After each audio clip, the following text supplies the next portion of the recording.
on the 11th of July, we left 80 Mile Beach heading down to Port Hedland, where we had planned to stay for 2 nights, but unexpectedly got stuck for 5. On the 16th, we finally left and spent the night in Karratha. And that afternoon we went and had a look at Dampier as well. On the 17th of July, we headed down to Millstream National Park, where we spent the night.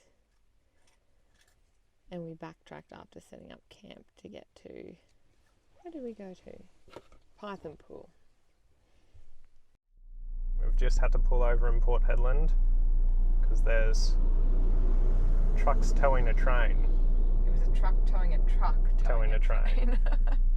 And apparently there's going to be a second one. It's the first time we've had to do this on this trip.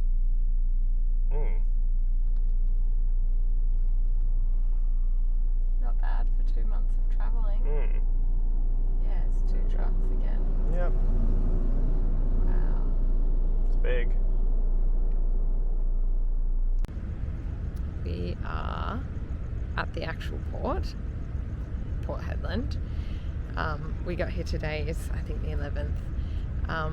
We had a really good day, ran into some friends who we spent the afternoon with, and then we came into town, had some drinks, and our car won't start at all.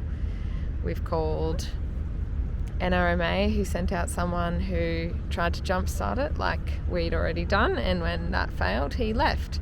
Yeah. So now we're waiting for a tow truck at, it's almost 9 p.m. But we've come down to watch them bring in one of the big ships into the port. So I don't know how, I don't think it's going to be very clear because obviously it's dark. But you can see the tugs beside the boat. Maybe as it goes past the light, it'll be a bit more well lit.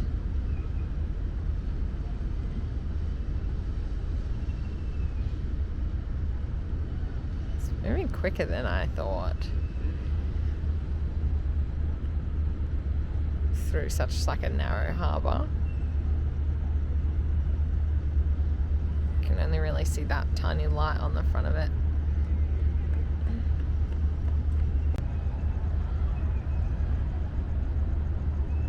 Still pretty impressive. If we can mobilise tomorrow, we might take some more video if we come back and watch some more come in.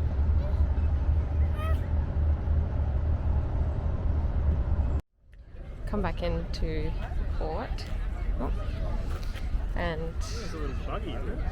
they're just docking that big ship over there. There was a tugboat water show, but that stopped while this boat came in. We're not sure if it's going to start again. So we're just going to wait and see. Caught about a minute of it. Water spraying everywhere. The car's a bit of a sore point, so we're not going to talk about that yet. Maybe later. We'll fill you in. Boat. Now that the big ship's in, the tugboats are starting back up again. I think we're going to get wet.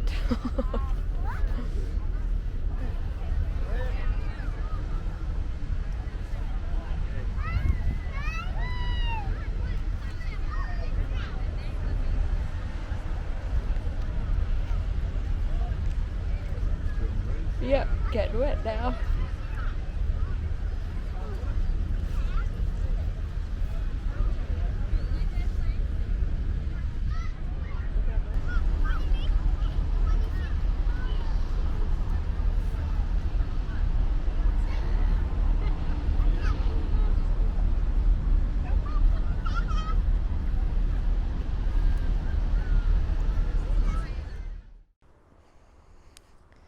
It's the 13th of July today.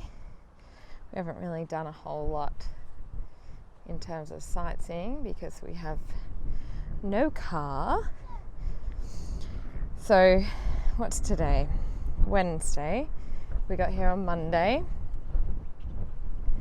and on Monday night we went into the visitor centre and had a look around at some shops and stuff.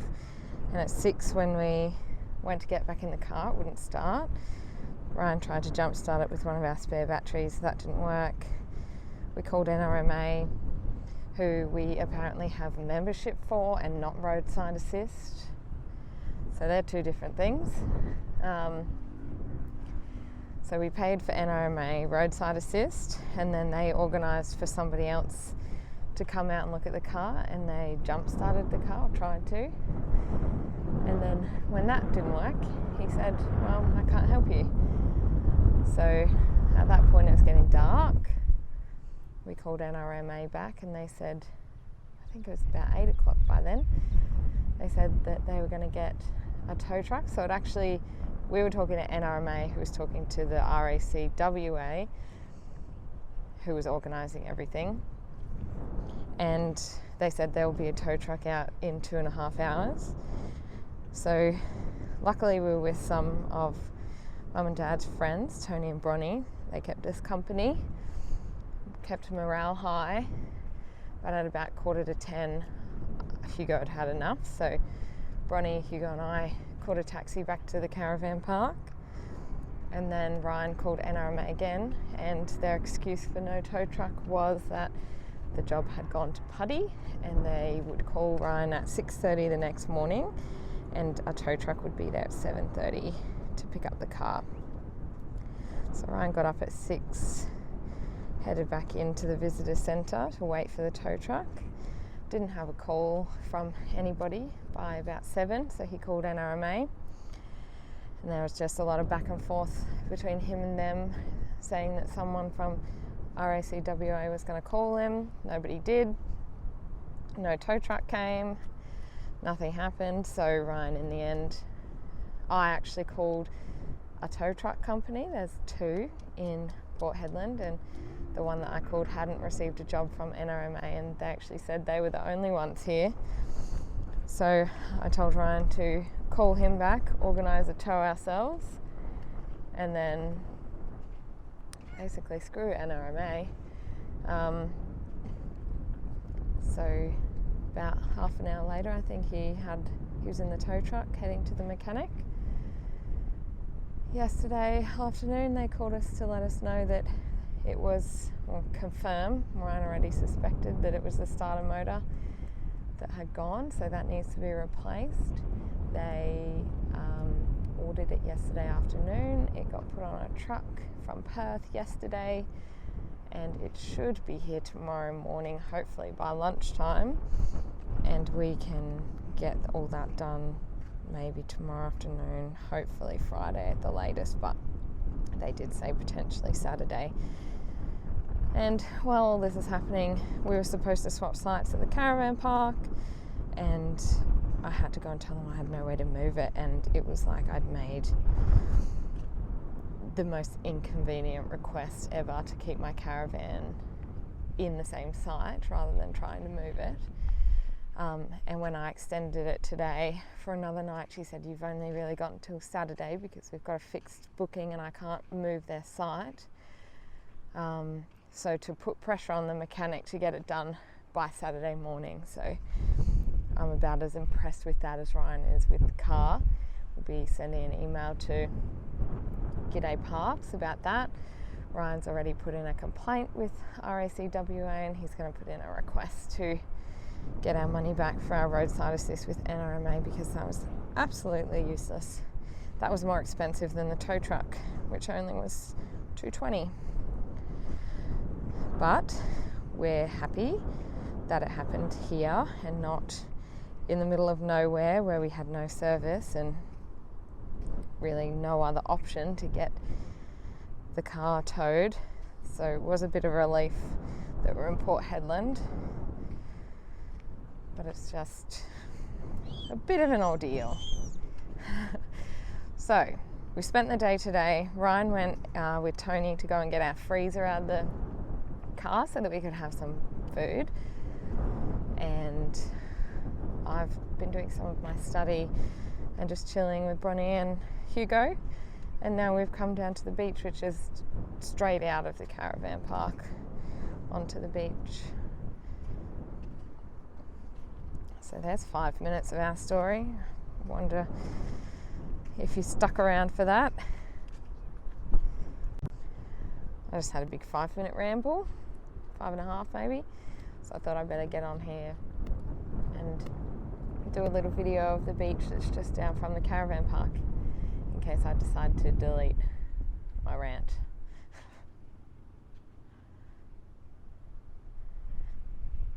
It's probably like 100 metres from the park. It's really close. It's so windy and cold though. Well, I'm in a t-shirt and shorts, but I should put on a jumper, so it's not that cold. Hugo's just ruined another pair of shoes, but that's okay. He's having fun. He really loved spending time with Tony and Bronnie. When they left today, he burst into tears. It was so sad. It's really good to hang out for a couple of days. Today's the 14th of July. We're still in Port Hedland waiting for the car. I think they got the starter motor today, so they should be fixing it tomorrow. We spent 2 hours in town and went to the museum, the gallery, and had lunch. And we've pretty much seen Port Hedland. So Ryan's just having a bit of a fish. Just cut myself off accidentally then. And good timing. Probably looked like that scared the shit out of me, which it did. Look at that. Ryan's just caught a fish. So we were going to do, there's like a twilight tour. Oh, Brim. And I actually didn't think I'd catch anything, so I didn't bring anything to hold them with. Fish! Alright, little buddy. So we were going to do the twilight tour, that's what I was about to say, but we can't take Hugo because he has to be in a car seat and ours is with the car, and that's just too much having to put a car seat in a van, so we don't have that. But he did come down for a fish earlier and the water was all the way up to this rock shelf where Hugo's about to go down, but the tide's out at the moment, so that might be why we're catching some fish. Just trying to make sure Hugo doesn't bloody fall in the water because he's halfway there. That's far enough. Stay there. No, buddy. Losing a hook? Hope not. Might be losing a fish at this rate. Yeah. Have to dip him back in. Oh. Caught another fish. You can unravel that. Oh, now I have to unravel. Yes. Oh, trying to not let Hugo fall off the edge. Oh, Hugo. Yeah, it's alright. Just trying to work out if we can keep this one. I think we might. You might have to dip it back in if you're not sure.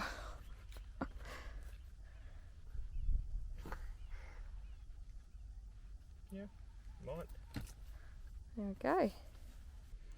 Ryan cooked up his fish for dinner, which was amazing. Shame we haven't bought lemons for a while, but it was still really good. I was just getting on to say that we have discovered the very, very fine balance of things that we have in the car versus the camper trailer, and without the car being here with us, it's significantly disturbed. And everything's a mess. I feel like I just have to keep moving stuff to get to things under it that I need. It's very frustrating, but hopefully tomorrow we'll have the car back and we'll be on our way. So we've got the car back. Yay! It died, Monday night? And it's Friday, which is actually a pretty quick turnaround. We're really lucky that the part was only in Perth and they didn't have a lot of other jobs going on this week, so they managed to get it done today after the part came in yesterday. Well, no, they had other jobs going, but they said that Not a lot. Yeah, but they said that when stuff like this happens and people are travelling, they try to get it done quickly. Yeah. They were really nice. Yeah. We're at the Repco. Ironport Mechanical, and it's a Repco authorised dealer. Yeah, so highly good. recommend. So good. So we're heading out of Port Hedland tomorrow. We've just done some shopping and we'll go to Karratha tomorrow and head down the coast. We've had to cut out Exmouth, which is a bit unfortunate, but we think we'll just make that another trip next, because we're already going to do another trip to Perth, and we'll just amble the way up to Exmouth next time, I think. So that's the update. We haven't done hardly anything in Port Hedland because there's nothing to do. Yesterday, caught a fish. oh yeah, caught a fish, but we only spent 2 hours in town yesterday when we called the bus in.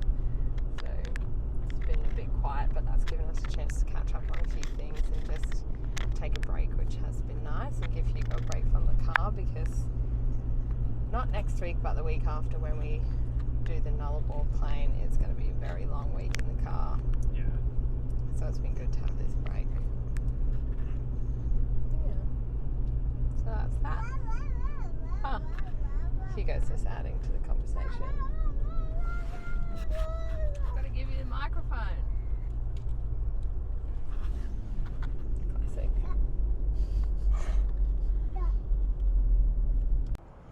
We're leaving Port Hedland today.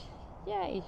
It's the 16th, Saturday, and on the way out we just stopped to have a look at the salt, which is over there.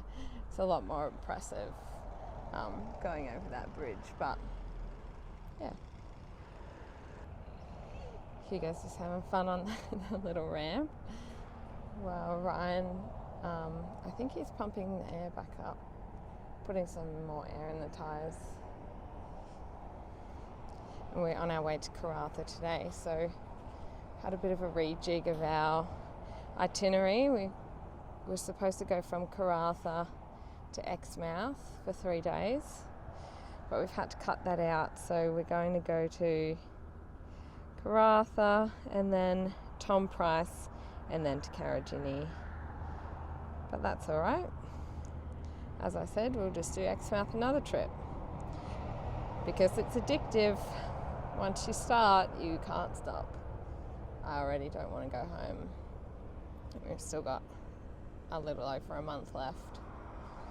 So we're only 2/3 of the way through, but I'm not ready.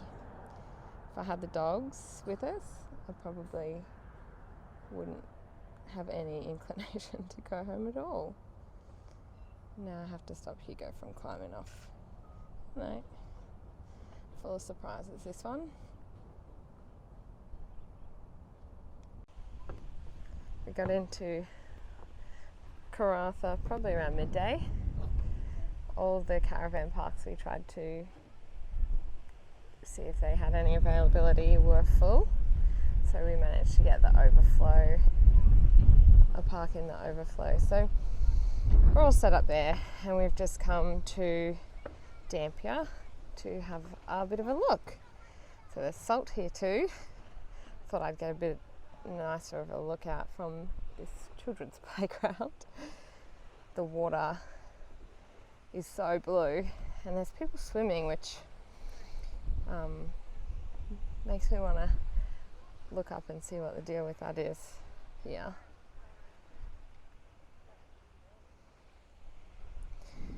So we're just burning some energy of Hugo's, not of ours.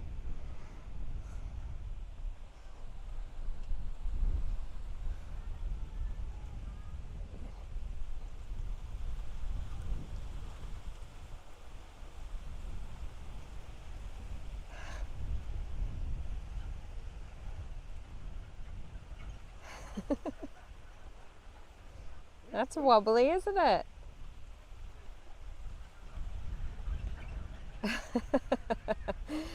So the overflow car park was $10 a night, and we had to go and fill up water at the town. It was like a water filling point, and it was $1 per 50 litres, so we put in 100, and that's just as interesting as our day got. Come down for a look at Pearson Cove. Just sat and had an ice block and admired the view and listen to the water. Just loving the landscape here. It's really interesting. Hugo tried to climb in the car and fell out, so he had a big cry, didn't ya? His face on the slide. Oh my gosh, there's like scrapes all over your head, little boy. Hey? Yeah, a bit of a rough day. Is that stick stuck between your teeth? Hugo?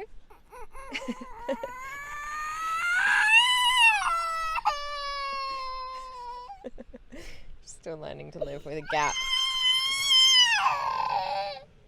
It's alright. I'll take the stick. Good boy, you're alright. You've got teeth still coming through, so not happy. Just spent the one night in Karratha, and we're at Millstream National Park setting up now. It's only about an hour and a half drive.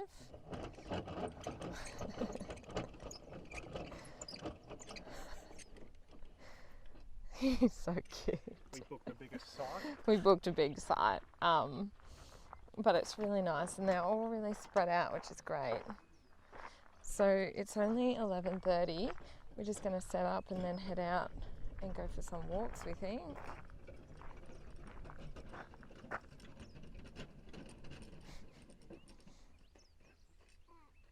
Come on. This is Millstream Homestead, one of the outside buildings. The homestead was incredibly cool inside, just the way that it's been built to handle the heat. Here goes his hat.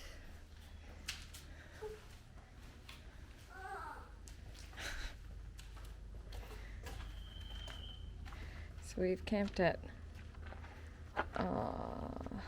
Maliana, I think it was called, and it's not far from the homestead.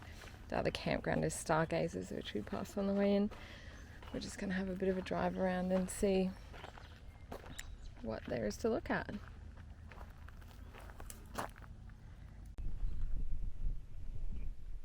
The lookout, cliff view, I think it is. It's hard to really see the mountains in the distance.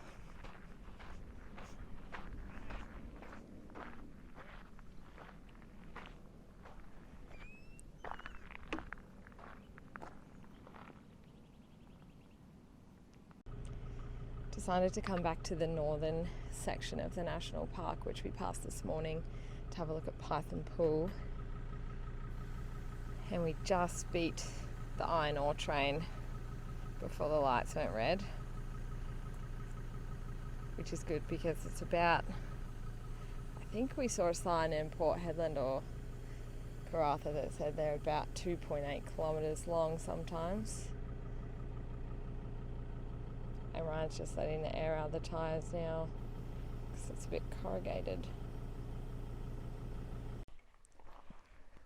So this is Python Pool. It's only 100 metres or so from the car park. Ryan was going to put the drone up when we were at the lookout before, but he got annoyed with all the people, so he's going to have a look here. I haven't seen any signs to say you can't, and there's nobody around to annoy, so he might give it a go. And I'll be chasing Hugo into the water, I'd say. Let's see how we react to the drone. He's already not liking the fact that it's on. Hey buddy.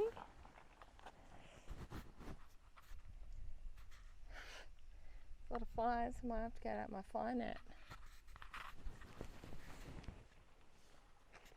Yeah, he's not willing to walk away just yet. Everyone's been wondering how he's been doing, getting accustomed to the drone. So we'll see. Let's put the microphone under the battery shot. There you go.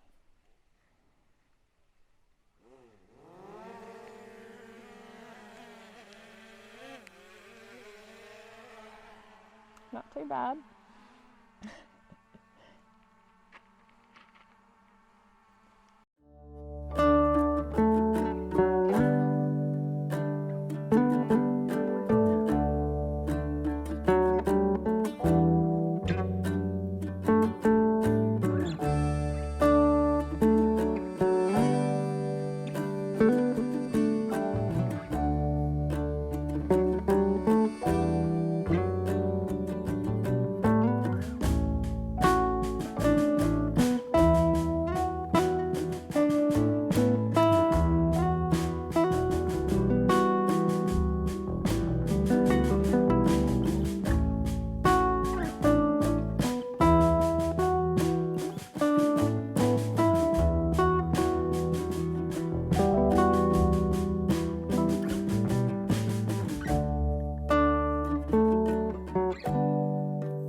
There was a road train going up the hill on our way back out, so we thought we'd pull over and have a bit of a better look at the view.